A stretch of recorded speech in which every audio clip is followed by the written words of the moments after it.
விபூதியால் செய்யப்பட்ட கணபதியை வழிபட்டால் வெப்பத்தால் ஏற்படும் நோய்களை தீர்க்க.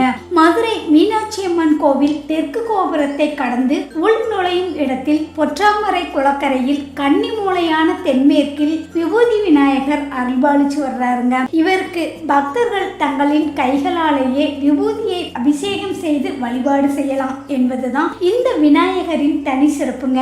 இவருக்கு அபிஷேகம் செய்தால் செல்வம் சேரும் என்பது நம்பிக்கை. விபூதி என்றால் மேலான செல்வம் என்பது பொருளுங்க.